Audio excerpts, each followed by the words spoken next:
Hello and welcome to another episode of For Zion's Sake, the CUFI UK podcast. My name is Alex and I'm joined here by Alistair. Hello. And in this episode we have a lot to cover about Syria, but we're going to be taking you through it, letting you know all the details and Israel's response to the instability in the region and why one military expert has called it a masterstroke by Israel. That's right. Plus we share about the arson attack on a synagogue in Melbourne, which has now been described as a terrorist attack.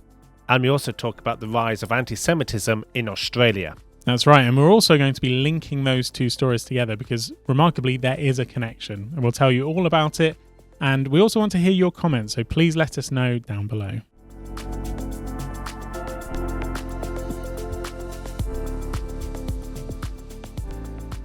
Okay, so let's begin, Alex, with news from Australia. We know that anti-Semitism is on the rise globally. Yeah. It is on the rise in Australia and at very concerning levels. We'll go into that shortly. But there was an incident last week, an anti-Semitic attack in a southeastern suburb of Melbourne. Yeah. And it was very disturbing that a synagogue went up in flames because of being deliberately set on fire by arsonists. It was the Adass Israel synagogue. It was completely destroyed. Yeah. It was there was one member of the synagogue that was present at the time who suffered minor injuries. Thankfully, there were not more people there because it was actually early morning on Friday, very shortly before people arrived at the synagogue. And this has now, in fact, been declared by authorities as a terrorist attack. Yeah. So this is not simply arson, it's not just vandalism, this was a terrorist attack. It was an anti-Semitic attack. Yeah. There has been a lot that has been said in Australia, which has been looking at the attitudes of the Australian government, the Australian Prime Minister, in terms of Australia's current form against Israel. Yeah. And there's a lot of political things which are going on at the moment in Australia. Yeah. But this is absolutely tragic. In fact, there is a organisation in Israel which is a human rights organization, which is actually giving official advice against Israelis and Jews traveling to Australia. Such is the concern over anti-Semitism. Yeah, exactly. Yeah, a shocking attack. Obviously very traumatic for the Jewish community there. If this is a terror incident, that means there were other actors involved. This wasn't just a single person. That's right. Doing an I think they're attack. on the search for 3 individuals. Yeah, and it could be linked with a terror group. We don't know what the situation is at the moment there. But this, unfortunately, it seems to be something that's happening more regularly in Australia. Yeah. And I would say it's sort of a symptom of a lot of Western countries at the moment, where we like to think of ourselves as being, free countries where there's freedom of religion, where it's peaceful, all the rest of it. But actually, we're seeing an increase of sort of violent attacks from radical Islam and other elements that are carrying out these, horrific attacks against the Jewish community. Yeah, absolutely. And in fact, there may be those listening and watching who are aware of what happened in Australia last week, but we must also inform that there have been other anti-Semitic attacks before and since, which are very concerning. So in November, there in the eastern part of Sydney, there were 10 cars that were vandalised on a street with anti-Semitic graffiti sprawled across the cars, and also an anti-Semitic statement on the wall of a celebrity restaurant which was co-owned by a Jewish owner. So that was, again, an anti-Semitic attack, and one of those cars was set alight. And then, since the arson attack last week on the synagogue, so this week, just a couple of days ago, there was another attack in the same part of eastern Sydney, where a car was completely destroyed, set on fire, and on the wall opposite the car, it said, "Kill Israel." Yeah. So, look, 3 arson attacks within the space of just 2 or 3 weeks. In fact, the Australian Federal Police have launched a special operation to investigate the increase in anti-Semitic threats and violence since the war between Israel and Hamas began. Yeah. So there has been a significant increase, and much of this anti-Semitism is happening in Australia's largest cities, where much of the nation's Jewish population lives. Yeah, exactly. And I don't know if you remember, but back when the Hamas invasion took place, I think it was around the 10th of October, 9th of October, 10th of October, that sort of time, there was a big protest outside the Sydney Opera House. I don't know if you remember it, and there were scenes of, Palestinian flags, Palestinian protesters, Sydney Opera House, and they were chanting things like, bleep the Jews, Yes. gas the Jews, things like that. And it prompted a response then by Australia's Prime Minister, Anthony Albanese, who's still the Prime Minister. Yep. And he, said, there's no place for anti-Semitism in our society, etc. And obviously, we're now seeing even more anti-Semitism taking place. So clearly there is something going on there. And again, this was Sydney. This is, more hatred and anti-Semitism. And a lot of it is directed towards Israel as well. Like you said, they called for killing of Israel. I think the synagogue had Israel in its name. Yes. So it's, it doesn't take much to sort of work out where, these radicals are coming from, really. Well, yes, and I think we know who the perpetrators are, and I think also it's important to recognise who the victims are, because this is the second terrorist attack in Australia this year. The first one, which was in April, was against the targeting of a priest at an Assyrian church, in Sydney. Yeah. So an attack on Christianity, an attack on the Jewish people. Yeah. And yes, it's important that we understand who the perpetrators are and what their motives are. Yeah. And I just wanted to read about the anti-Semitic incident this week, where a car was set on fire in a suburb of Australia with Kill Israel on actually it was a garage door, I said a wall, but on the garage door behind the car. Alex Weichin, a co-CEO of the Executive Council of Australian Jewry, said, quote, "The Jewish community again wakes to scenes of terrorism and devastation. More burning cars and broken glass. Another act intended to terrorise us, drive us from our country, and make our fellow Australians fearful of associating with us." And he also interestingly highlights of something else which has happened, because on Monday this week, there were people demonstrating against the Bashar Assad regime. Of course, we're going to be speaking about that, about what is taking place in Syria at the moment. At this point, Assad had been disposed of, and the protesters were chanting against Assad, but they were chanting for the killing of Jews. Yeah. Killing of Jews. They were shouting the quote, "Khaybar, Khaybar, O Jews, the armies of Muhammad are coming." Yeah. And actually, the co-CEO, who I just quoted, he said, quote, "The Syrian revolution has no connection to Jews, but to some, it's always about the Jews. This is the hatred the anti-Israel movement has brought to our cities." Yeah. So just imagine that. They have these anti-Semitic attacks taking place in Australia.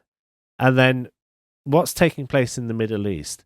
The other side of the world for Australians. Yeah. And for the Jewish community in Australia.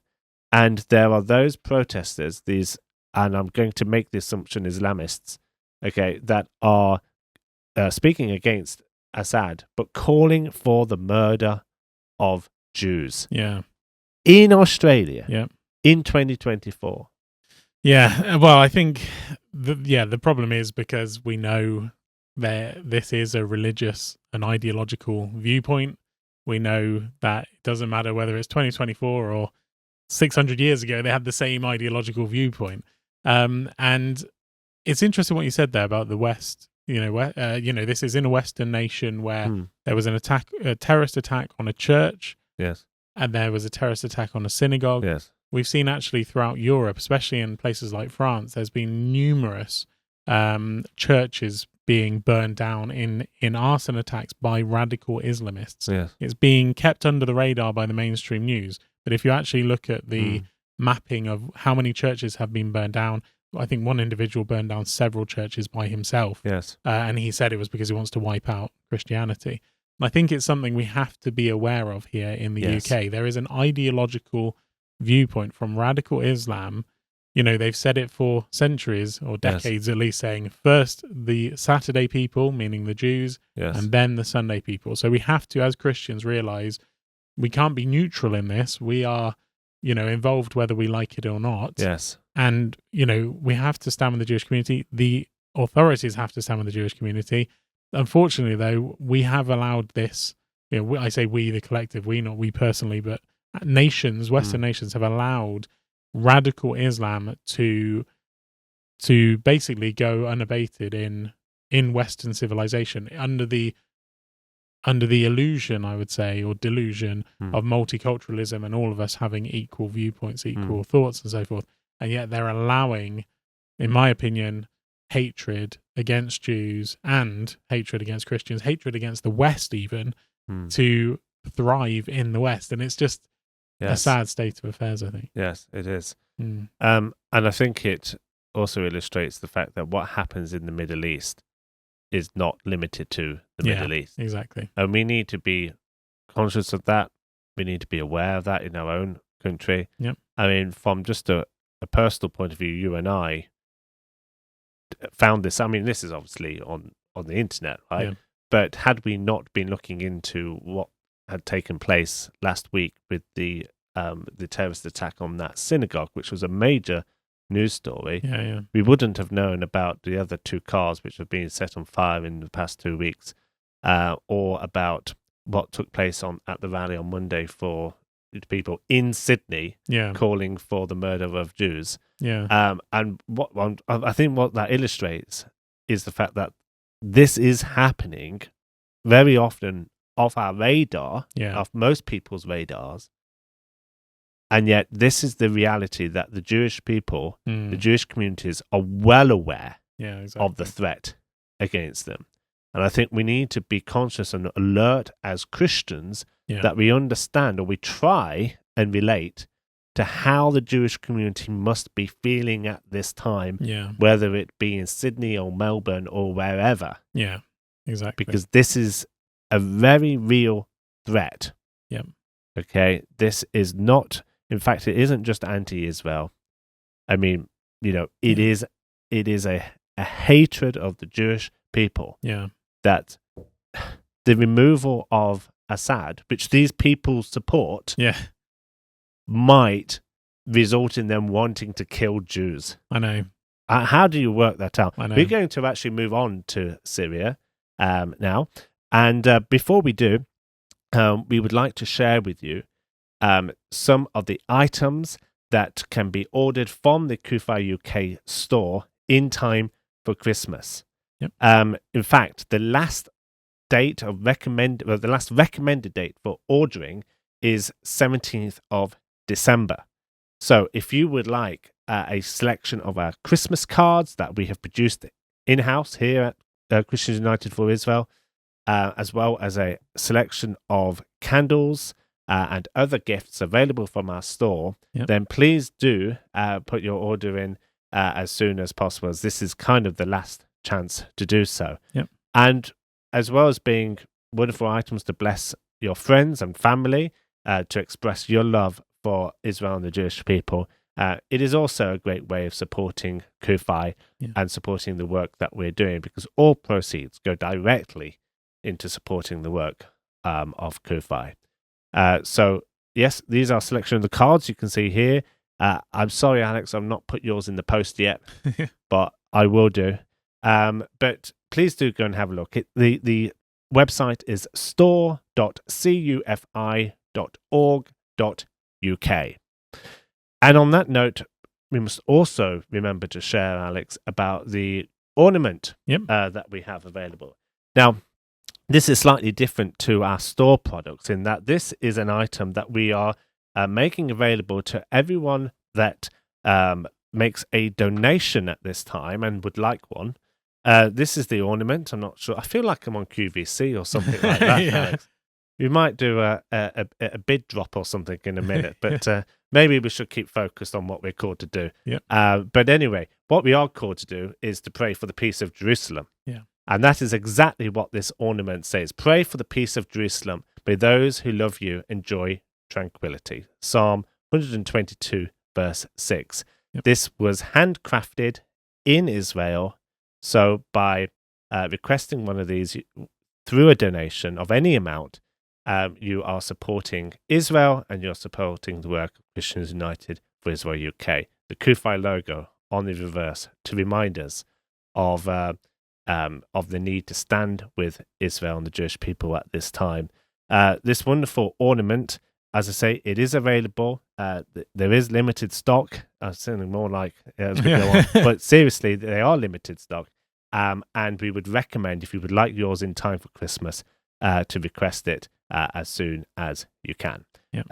To make a donation to receive this, it's very important that you follow the link provided and not to our general donation page, because that will be difficult for us to know that you're requesting one. So please go directly to the link, which is on the screen and in the description with the /ornament to make sure that you do receive one of these ornaments. Again, for a donation of any amount. Yep. And your support really is important. It is appreciated. We'd like to thank all those who have responded already, whether it's purchasing gifts from our store or making a donation to receive an ornament, and of course to all those who are donating on a monthly basis as well. Yeah.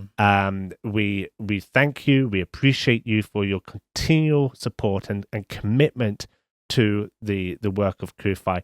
Monthly donations do help in terms of us as an organisation being able to forecast and know what resources we have available to do the campaigns, do the projects, do the various things that we're called to do as a ministry. So thank you to all those who have committed to support by becoming a partner.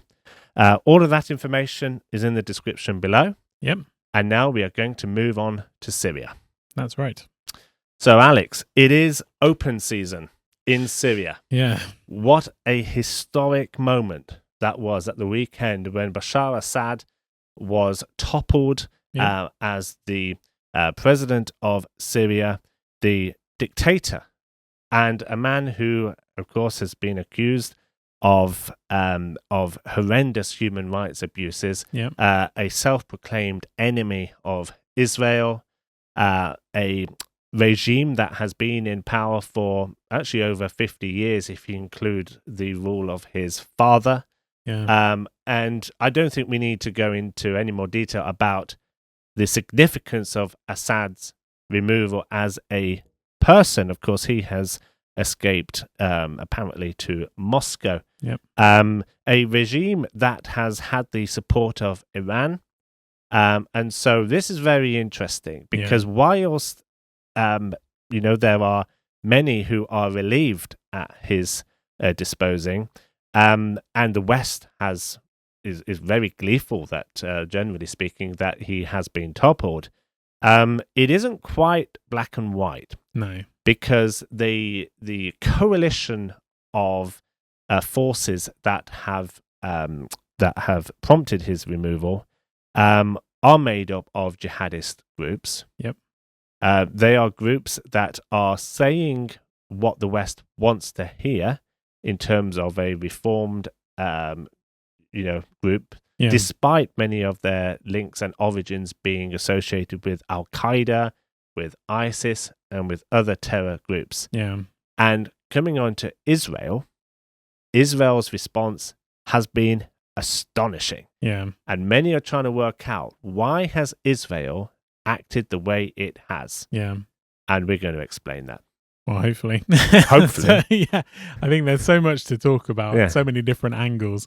You've kind of touched on a few different things there. But so there's a lot of So I was just going to keep going. keep going. And I was going no, that's fine. but I thought, I better stop there. That's fine. So but with obviously Israel has made headlines in the last couple of days because of its response to what's happened. So obviously Assad was toppled. Russia's come out now saying that it was a very organized and basically the way they got Assad out of Syria was like there wasn't a panic. He wasn't fleeing for his life, that kind of thing. They're trying to play down that side of things. But yes, Assad's regime has fallen in a matter of days, 48 hours probably. And in response, Israel has had to capitalize on that to ensure the protection of Israel. And I think it's really important we put that highlight there because I was on X the other day or Twitter, and what was trending was Greater Israel. And I went onto it, and it was a load of people who are anti-Israel, anti-Semitic, claiming that what Israel's doing right now is a land grab to try and take the whole of Syria for itself, and it's all colonialism and all this. That's what Sky nonsense. News were winning. Absolute Syrians nonsense. Fearful of a land grab. Yeah, exactly. So it's all nonsense. Basically, Israel and the Israeli government, the IDF, have a duty. I mean, the IDF is called the Israel Defense Forces. They have a duty to defend the Jewish state. Right now, there's been, just so you know, Israel has been at war with Assad's regime. There's not been a peace agreement between them. Yes. There's obviously disputes over the Golan Heights, which Israel has sovereignty over. Exactly. And just a complete aside now, actually, just last week, as Assad's regime was crumbling, the UN passed a resolution calling for Israel to give the Golan Heights back to Syria. So just think about that. And thankfully, the UK government said no to it. They obviously didn't. Yeah, so for once, we were on the right side of history. 8 countries, one of them was us. We voted against it, 97 in favour and 64 abstentions. But ultimately, who were they going to give that land back to? The Golan Heights is a strategic stronghold for Israel. If Syria or any anti-Israel force has the Golan Heights, it means they can literally shoot anywhere at Israel. They can literally have snipers on top of the Golan Heights shooting down into Israeli communities. It is extremely problematic for Israel to not control that. We've always said that Israel has the biblical right to the Golan Heights. Yeah. It has the legal right to the Golan Heights. Yep. And it also has the strategic necessity to have the rights to the Golan Heights, as you've pointed out. In fact, us labouring that very point for months and years is now illustrated wonderfully by the very set of circumstances that now present themselves with Israel. Because you mentioned about Israel's actions. Israel has targeted over 350 of Syria's military sites. They have destroyed around 80% of Syria's air force. They've also, I think, almost destroyed their navy. Yeah, completely obliterated them. It's important to point out that this took place after the fall of Assad. Yeah. So after the fall of Assad, Israel went straight to work in probably the largest military operation in Syria since the Yom Kippur War. Yeah. And the reason for this is because Israel wants to prevent a situation where all of these military assets fall into the wrong hands, into the hands of jihadists. Yeah.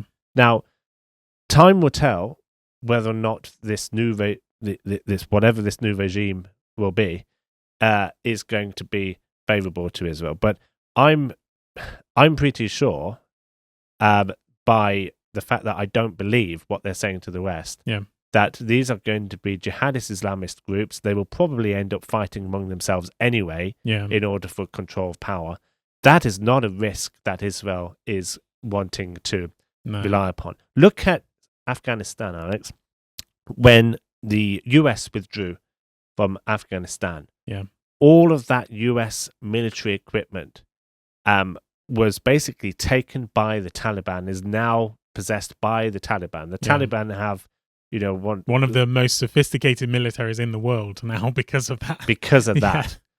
That's how much the US left there. Absolutely. Yeah. Israel is not taking any chances. They do not want ISIS or similar to have all of the equipment that Bashar al-Assad had at his disposal, bearing in mind that much of it is funded by Iran.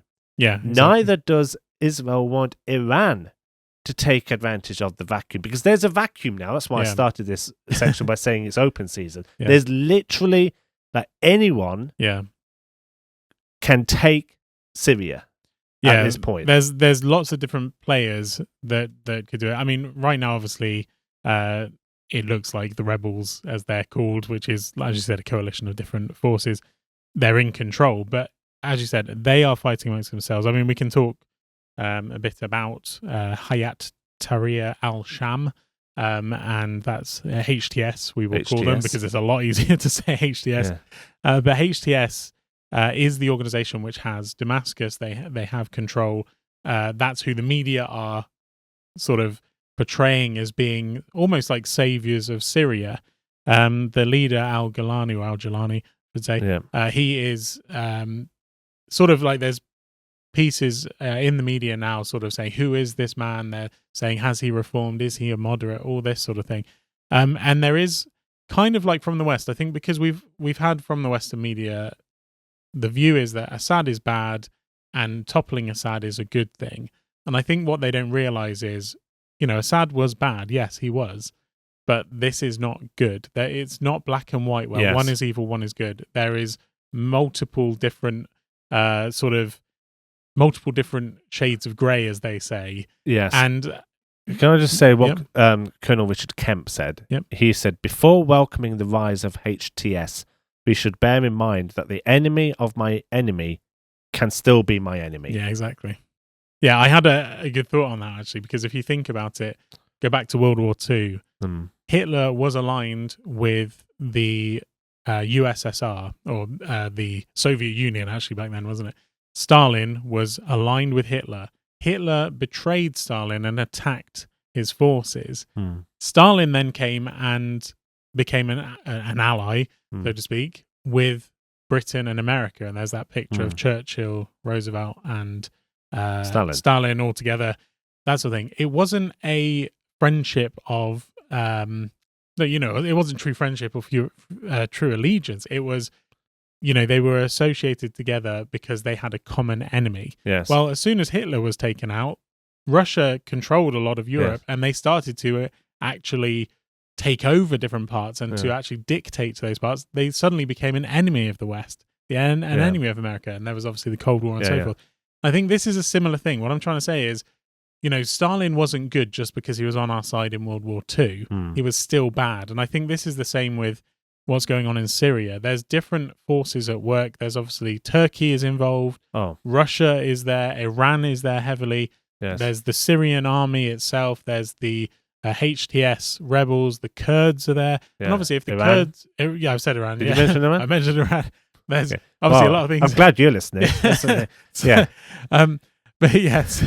there's lots of different... can I just add another? Yeah. The USA. Because everyone was sort of up in arms, that's not a pun. Everyone was up in arms about Israel's actions, but actually the United States have also struck various military bases as well in Syria, because America understands the necessity of making sure that these arms do not fall into the possession of jihadis. Yeah, exactly. Right? This is a very, very fragile time. Yeah. You also mentioned Turkey, because we did a whole podcast about Turkey just a couple of weeks ago, and about Turkey's President Erdogan's words against Israel, about his declaration that he would like to take, that sounds very polite, that he wants Jerusalem, right? And in all of this, Turkey does have a stake in what happens in Syria. Yeah. We know that there are that when it comes to this coalition, there are a lot of divisions, and a lot of it is to do with Turkey and who's a ally of Turkey. So Turkey does have an interest in what takes place in Syria. So Yeah. that's quite interesting, because if there is, let's put it this way: if Iran is able to take more control of Syria, or Turkey is able to take more control of Syria, whoever that is will be on the doorstep of Israel, which is why the Golan Heights is what you started, which you included in this discussion, referred to in this discussion, is extremely important that Israel secures it. Yeah, and not just the Golan, even further than that. So there was news reports that there's Israeli tanks 25 kilometers away from Damascus, that kind of thing. Well, it's important to understand that the Israeli border is about 40 kilometers away. Yeah. The UN as well has a peacekeeping force in that area, but we know from what happened in Lebanon, there's not really a security there when it comes to the UN peacekeeping forces, because Hezbollah was able to literally build tunnels right in front of their guard towers without the UN alerting Israel or anyone to it. And they're meant to be securing that area. So Israel cannot rely on the UN. We know that. And so they have to act within their own, what they think is best to defend their people. And they are they have complete legal rights to do that. They are still at war with Syria, regardless of who is the ruling power. That's the word. And so they moved into Mount Hermon. Yes. And the reason they did that is, looking at it strategically, they have had a blind spot, which is Mount Hermon. For example, even when the sun is setting, sort of thing, Mount Hermon casts a shadow over certain parts of Lebanon, certain parts. So that sort of area. And what that actually does is it blocks all radio connections. So Israel has had like a blind spot. So Hezbollah in Lebanon have been able to fly drones using Mount Hermon as like a shield almost to hide them from Israel's radars and actually then strike. And even this week there was a drone that struck an apartment building in Tel Aviv because Israel couldn't detect it. Yes. Well, now Israeli forces have moved into Mount Hermon. They are going to be establishing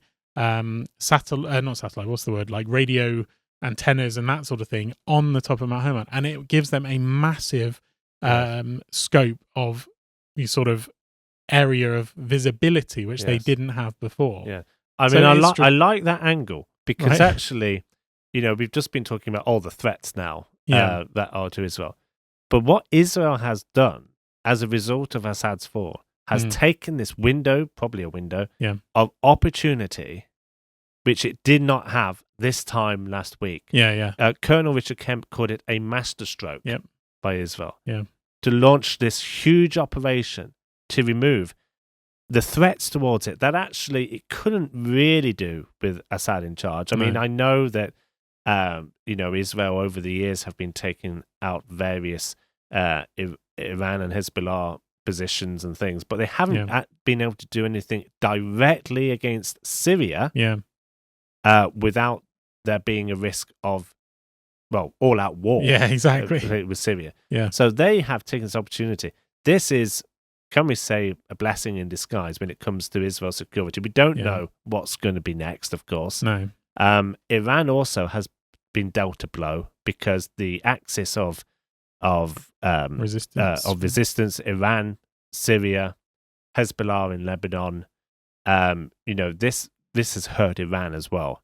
Well, Iran's been hurting for the last year. I mean, you've got to think about this from Iran's angle. This is huge. There was even reports that there's been punch-ups between some Iranian officials behind closed doors because they have absolutely lost this war against Israel. Yes. Yeah, think about it from the perspective of Iran, where they have for the last, I think it's 42 years, they've been building up this ring of fire, as they called it, against Israel. So like you said, there's Hamas in Gaza. There's Hezbollah in Lebanon. They had troops in Syria. Like Iran, we've been saying this for a long time. Israel for a long time has been striking Iranian targets within Syria because Iran has been using Syria as almost like a tunnel to Lebanon sort of thing. They've basically been transporting troops with Assad's blessing through Syria, Israel's been having to defend itself by, stopping the Lebanese insurgents, by striking Iranian targets and within not just tunnels, Syria. by air as well. What did you mean? No, I meant a tunnel as in like it's almost been like a highway to Lebanon. Not tunnel as in like underground, but as in they're using it as a way to send weaponry to Lebanon. But also Iran is trying to establish itself in Syria. Iran funds certain different groups, but anyway, massively. Actually, massively. Do you know how much? I don't know exactly, but it's literally tens of billions every single year, and it's for the past 42 years. Yes. And just think, 7th of October 2023, Hamas attacked Israel. Yeah. 8th of October 2023, Hezbollah attacked Israel. Yes.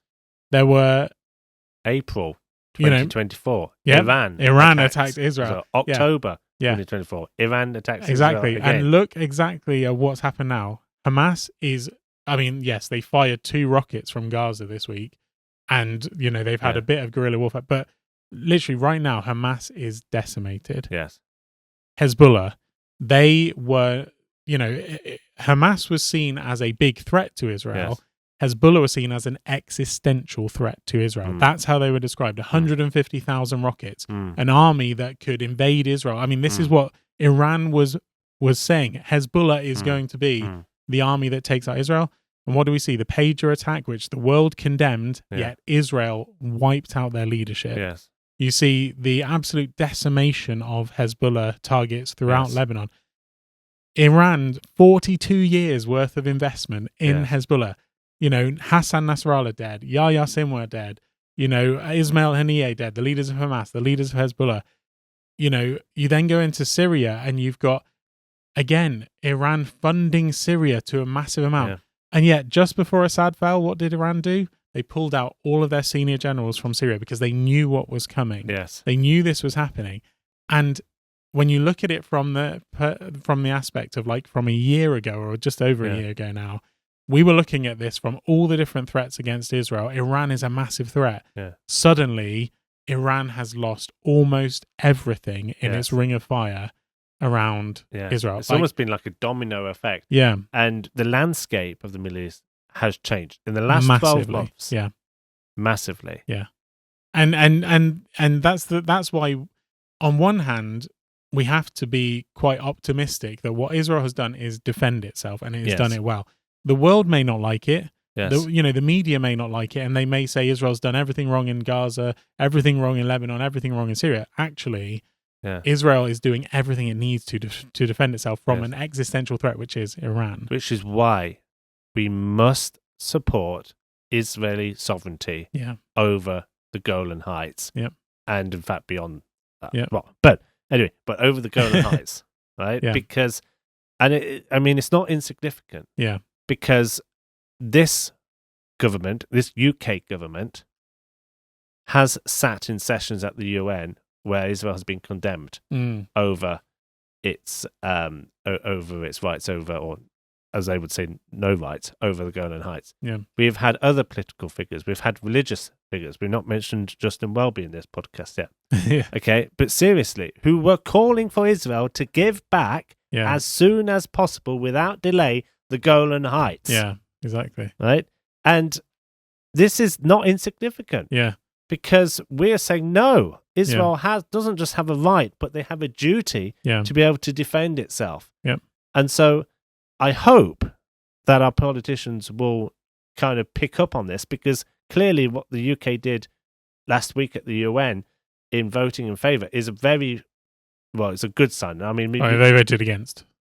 Well, they voted against, but in favour of Israel. Yeah, in favour of Israel, Okay, supportive of in Israel. favour of Israel. We need to pray. We are praying. We have to believe that our prayers will make a difference, right? So that's a positive, and credit where credit is due. But this should be an illustration to the West, because we saw it in Afghanistan. We saw it actually during the Syrian civil war when it was at its height. Of the danger where jihadist groups are armed. Yeah. And we cannot just sit back and see that happen. Yeah, and exactly. I would say we have to be very, very careful when we have leaders of jihadist groups tell us that they have changed. Yes, exactly. And if we can touch on that quickly, I mean, I think there's a few more things we need to talk about Iran as well, but let's look at HTS. They are, an outlawed terror group in the United Kingdom. So, for example, the UK government website, which looks at the prescription of different terror groups, basically has them listed as prescribed under Al Qaeda. So, yes.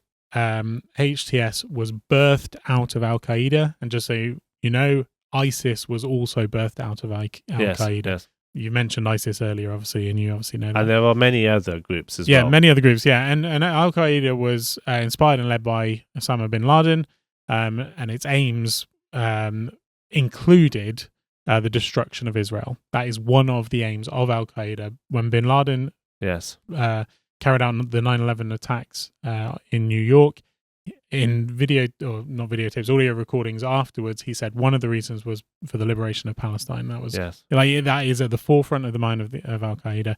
Yeah. And so Hayat Tahrir al-Sham, HTS, has been born out of that, and they are currently in control of the Syrian government. And look, if they're saying it on the streets of Sydney, yes, yeah, exactly, they're probably saying it on the streets of Damascus as well. Exactly, and that's the thing. I mean, the crazy thing is, though, there was a report I was reading where basically an opposition activist in Aleppo was interviewed by Khan, which is an Israeli broadcaster, and he said, "We love Israel. We were never its enemies," because they're obviously trying to stop Israel from destroying everything completely, sort of thing. Yeah. And an Israeli official spoke to the Times of Israel on Sunday and basically said he wouldn't say whether they see them as an enemy or not, but he basically said we're paying close attention all the time to what is happening in Syria, and we're ready for any scenario. And by the way, it should be sort of pointed out here, Israel took out 80% of Syria's navy, air force, military, took out chemical weapons factories, took out key significant targets within 48 hours of this happening. Yeah. And so Israel was ready for war with Syria if it ever came to that. Yes. Israel had mapped out the entirety of Syria's army and have done as much as they can within a very short period of time. I know. It is incredible. I have a list here. Yep. Tactical ballistic missiles, cruise missiles, surface to sea, surface to air, surface to surface missiles, drones, fighter jets, attack helicopters, radar systems, tanks, and hangars. Yeah. Described as Arrow of Bashan. All of those things are now dust on the scrap heap. All those things are now dust. And that's the thing as well, Russia was in Syria, or still is, it still has a base there, and it was propping up the Assad regime. It had weaponry, which again, when you look at the Russia connection, because Iran isn't out of options at the moment, right? But actually, I'll just finish my thought on HTS first. The reason why Israel needs to be careful of them is because, the leader of the group, al-Golani, he was mentored by al-Baghdadi. Al-Baghdadi was the leader of ISIS. Yeah. Al-Baghdadi sent al-Golani into Syria to fight the Assad regime. Yeah. So al-Golani's origins came from ISIS, where he was sent by the ISIS leader directly to fight Assad. They then had a bit of a breakup, and he started his own organization and disagreed with ISIS. But they're the same jihadist terrorist roots. They hate Israel. They hate the West. They hate freedom. There's already been reports of Christians being stopped at checkpoints. I'm glad you said that, because I wanted to actually say that we must be mindful of the Christian community in Syria. Yeah. A community, a very old Christian community in Syria, of course, ancient, but has really had a terrible time. Yeah. A terrible time, particularly during the Syrian civil war, when ISIS and other jihadist groups persecuted severely the Christian communities. So we must be mindful of that now that jihadist groups are seemingly in power. Yeah, exactly. Can I tell you what Jalani told Western reporters this week? Yep. He said, diversity is a strength. Dear me. So there you go. I mean, he's trying to hoodwink the Western media. Diversity is a strength. I mean, talk about textbook Yeah. You know. No, I know. It's crazy. I mean, if you want another quote from him, just so you know, from the 18th of October 2023, after Hamas's attacks on Israel, he said, the people of Gaza humiliated the pride of the occupying Zionists and brought joy to the hearts of the oppressed. So clearly, he's saying these wonderful things about diversity and so forth to the Western media when he was literally praising the biggest slaughter of Jews since the Holocaust. Yeah. You know, he has not changed. He should not be fooling anyone. Yeah. No one should be thinking this guy is a good person or a good replacement to Assad. And this is why Israel's doing what it's doing. Israel has to defend itself. And even like going back, I know we're going here, there, and everywhere today in this podcast, but going back to even when you were saying about the sovereignty of the Golan Heights, Netanyahu came out this week saying that they will never give up the Golan Heights. It is now Israel. And it makes you sort of think, well, if they feel that strongly about the Golan Heights, like how much stronger is their connection with Jerusalem? Yes. And yet the world keeps voting to split Jerusalem in half and give half of it to the Palestinians. Yes. You know, even our own government is, looking to debate it next year about splitting up Israel, splitting up Jerusalem and things. Like, Israel's not giving up that land. No. Israel's not even giving up the Golan Heights. Israel has said, even though it's moved into Mount Hermon and different parts of Syria, it's saying this isn't a permanent thing. But if it has to become a permanent thing, like if, for example, we are threatened and we have to defend ourselves, we'll just keep our troops there as long as is needed to keep Israel safe. It's not even about, I don't think it's about sovereignty for them in that area. I think the Golan Heights is sovereignty because that is a strategic place they need for the protection of Israel. With other places, it's more, basically, we have to adapt to our enemy. We have to be ready for any circumstance. And we're expecting the unexpected because in the Middle East right now, you have to expect the unexpected because so much of it has changed in the last year.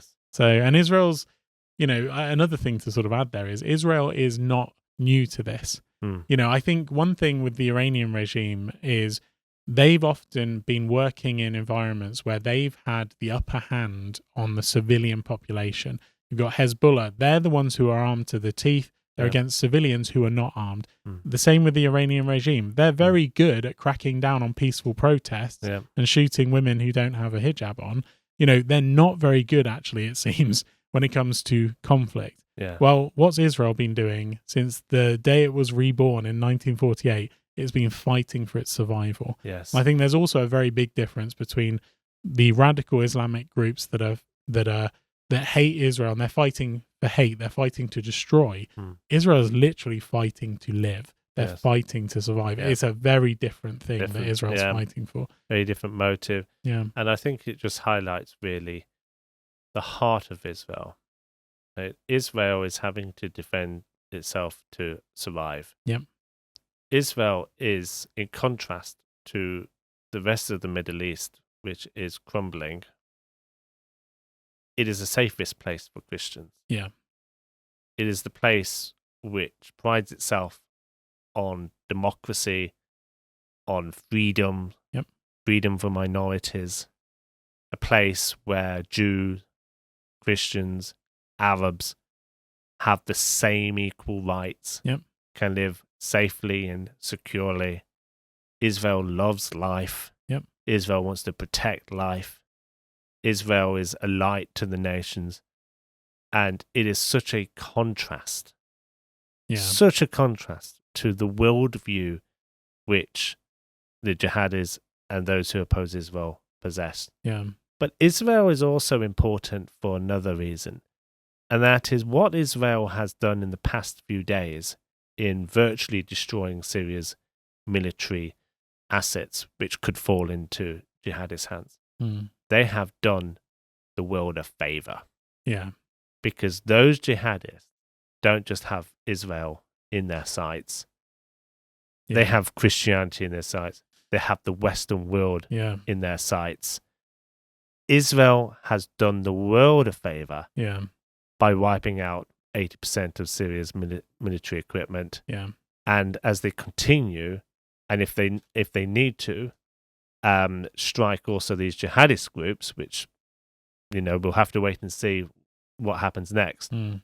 But they are also a last line of defense for the West. Yeah, exactly. And that's another reason why we should be supporting Israel, because they are acting accordingly. They're acting, with the right intentions. Yeah. That's why the UK, the European nations, the US should back Israel in that.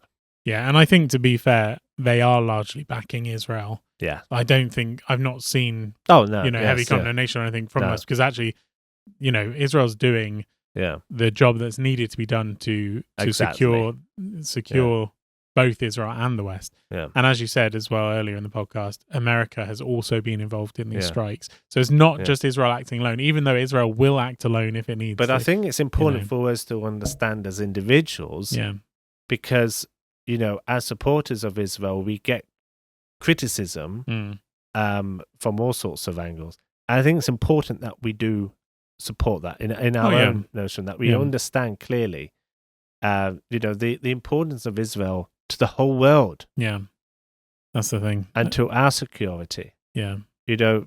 We understand the threat that the West has faced from jihadis, even from Syria, over the past 2 decades. That could be a problem again, but we don't know what's going to happen. But all we're trying to say is these are things for our prayer. We need to pray for Israel. We need to pray that Israel will act with the wisdom that it is demonstrating. Yep.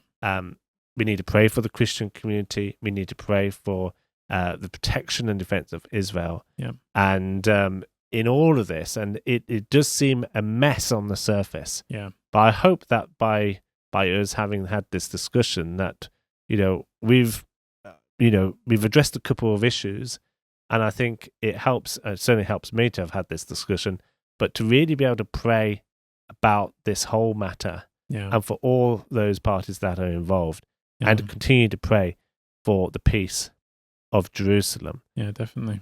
I think as well, like, if we can touch slightly just on scriptural side of things. I know you're heading that way. Because there's been a lot of talk about Isaiah 17 verse 1. The burden against Damascus, behold, Damascus will cease from being a city, and it will be a ruinous heap. Obviously, I've seen that scripture mentioned numerous times throughout the past decade or so that I've been working at CUFI, even before that. And there were people on social media saying, this is being fulfilled right now. Well, back 10 years ago, they were also saying this when there was the Syrian civil war and there was a lot of destruction over Damascus and things. And I think it's something we need to be aware of, and it's something we need to pray about, because ultimately it's written in the Bible and it will be fulfilled one day. Oh, it will be fulfilled. Yeah, I mean, you're right. We can speculate in terms of understanding whether or not this fulfillment is the here and now, but if we continue reading, it says, the cities of Aroer are forsaken, they will be for flocks, which lie down and no one will make them afraid. The fortress will also cease from Ephraim, the kingdom from Damascus, and the remnant of Syria. They will be as the glory of the children of Israel, says the Lord of hosts. There's a lot in that, but I just think it's helpful that we just step back. Consider all the cities in the world, all the cities around the globe, all the cities in the Middle East, and think about the cities that are the same size of Damascus. And then just think that here we have a city that is mentioned in the Bible, which right now is in the headline news. Yeah. This, which was written, millennia ago. Yeah. About 3 millennia ago, is mentioned in Damascus that it will be at the center of a warfare, or at the hand of God, in which it will become desolate, a ruinous heap. Yep. And here we have right now, turn the pages of the newspaper, switch on the news, switch on, look at your social media. It's Damascus, Damascus, Damascus. Damascus is at the center of the news right now. Yeah. And we have jihadist groups, anti-Semitic, ravagous Islamists that want to take Damascus. Yeah. They're thirsty for it. They'll probably end up fighting one another for it. You've got Turkey with a leader who is anti-Semitic, who wants to take Jerusalem, invested in interest in Syria. Yeah. Russia interested in Syria. Iran interested in Syria. The terrorists of Lebanon interested in Syria. Yep. You've got the US that is a player in terms of, wanting to protect Israel, hence interested in Syria. You've got Israel itself. Yep. You've got other countries in the Middle East who regard Iran as a threat, who are looking at Syria. Yeah. Damascus is at the right now. We always say Jerusalem is the epicenter. It is the epicenter, but Damascus features a lot in biblical prophecy. And so, whether we want to draw the line and say this is happening now, I don't think this is happening now. Not quite yet. No. Not quite yet, but it tells me something. Yeah. It tells me that we need to be watchmen on the walls. Yeah. Because this concerns Israel as well. It concerns Damascus. It concerns the Bible. And we just need to be alert that something is happening in our times. We might not be able to understand it necessarily, but we must understand this. God's word is true, and it will come to fulfillment. It is not coincidence that Damascus is on our lips. Yeah.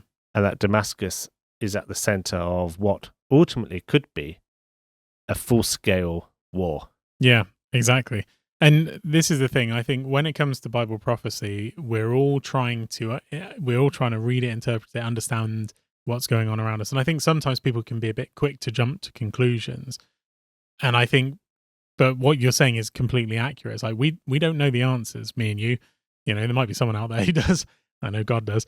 But the thing is, everything is pointing to God's word being true. Everything is pointing to this prophecy being fulfilled. It could be fulfilled. People have said about, Israel nuking Damascus. It could be Russia nuking Damascus. Who knows? To be honest, it could not even be a nuclear weapon. It could be that there's infighting and it destroys itself. Maybe that's God's judgment that actually Damascus becomes a ruinous heap because of the rebels inside it. And who knows what the outcome is going to be. All we know is one day, probably in the near future, Damascus will become a ruinous heap. There's multiple different scriptures as well talking about God's judgment on Damascus, that kind of thing, and the surrounding nations as well. Yes, and I mean we've not got time to go into this, but we just have to be very aware of what's happening in Damascus. We have to be aware of Bible prophecy when it comes to the King of the North. We've spoken about this before. Where the Bible says that the King of the North will be drawn in by a hook in its mouth. Yeah. Me and you have been speaking off camera about this because there's different theories as to whether it could be Russia, whether it could be Turkey. We don't know exactly, but both of them are key players in this at the moment. Obviously, when it comes to Iran, it looks like their 42 years of, attempt to wipe out Israel has been obliterated in the past year. Well, Iran is not out of options. Iran is allied with a 25-year military agreement with China. Yeah. Iran is allied with Russia, where they are creating the drones that Russia is using in Ukraine. Like, Iran is not out of options. Iran is still a threat to Israel, and the biggest threat they've got is the nuclear option, which they might be now tempted to go for because it's their final option sort of thing. Yeah. Obviously, there's the Trump factor that we've not spoken about where, he could come in and he obviously wants to see peace in the Middle East, and maybe we'll have 4 years of relative calm because we know what happened with Trump under the first Trump administration, which was that Iran was heavily restricted financially by sanctions. And so there's a lot going on. There's a lot to pray about. But as you said, it's God's word we can rely on because thousands of years ago, it was written, God spoke it, and it's happening before our very eyes. It's happening before our eyes. It doesn't, of all the cities, it doesn't say Sydney, it doesn't say London, it doesn't say Washington, it says Damascus. Yeah. And here we are today doing this podcast about Damascus. Yep. So as watchmen on the walls, we need to be alert, we need to be attentive, we need to warn. Yep.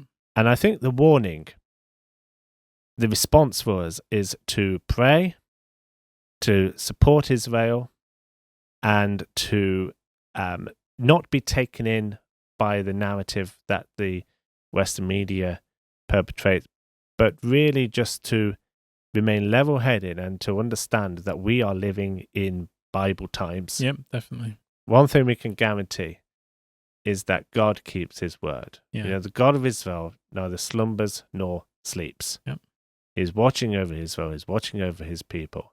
And we can have confidence because it can be quite, sometimes watching the news, we can worry about what's happening in the world. And we might have friends and family who are desperately concerned about, what is happening with wars and rumors of wars. But our hope is in the things of eternity, and his word will come to fruition. Yeah. God is the keeper of Israel, and he is the keeper of you. Yeah. So as we come to the end of this podcast, let us just remind everyone of the opportunity to support CUFI by making a donation to help us support us in our work that we do.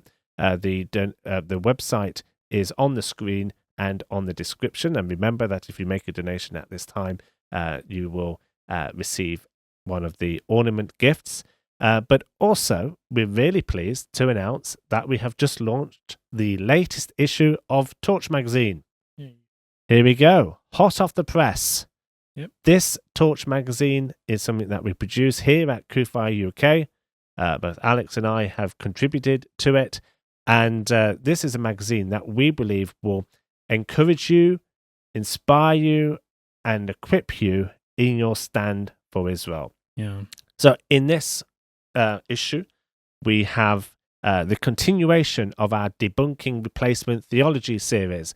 And this time it is called The Attack on Covenants.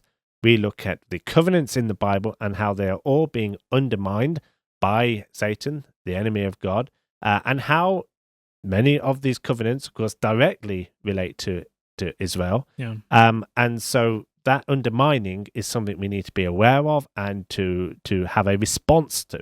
So this article gives a response to the undermining of God's covenants, which really is through replacement theology. Yeah.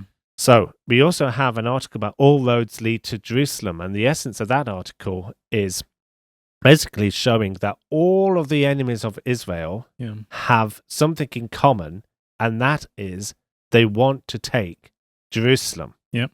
Yeah, so we spoke about Damascus. We spoke about Damascus. Jerusalem is the one that's mentioned even more than all Damascus. Roads lead. Yeah. We speak about Jerusalem being the heavy stone, the cup of drunkenness. We show how Hamas, Iran, Hezbollah, Fatah, Turkey, Palestinian Islamic Jihad all have the goal of taking Jerusalem, or Al-Quds, which they refer to in Arabic.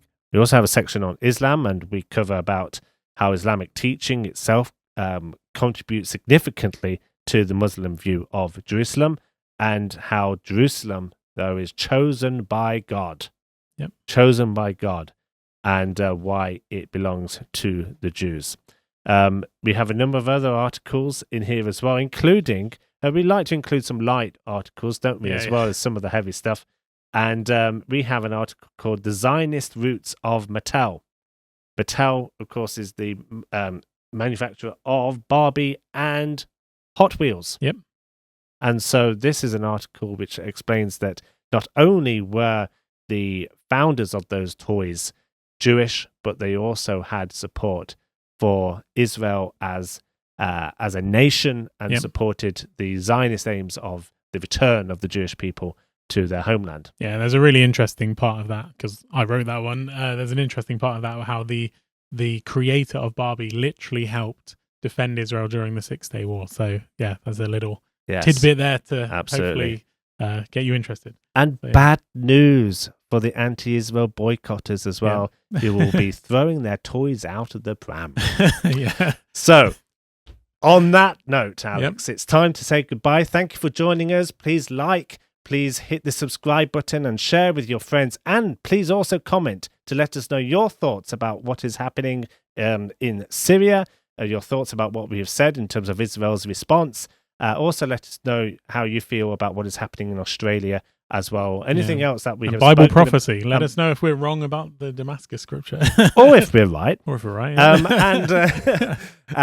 But thank you very much for your support. And it is appreciated. Thank you for standing with CUFI for such a time as this. Be blessed, and we will see you next time for our final podcast of the year. Yep. Bye-bye.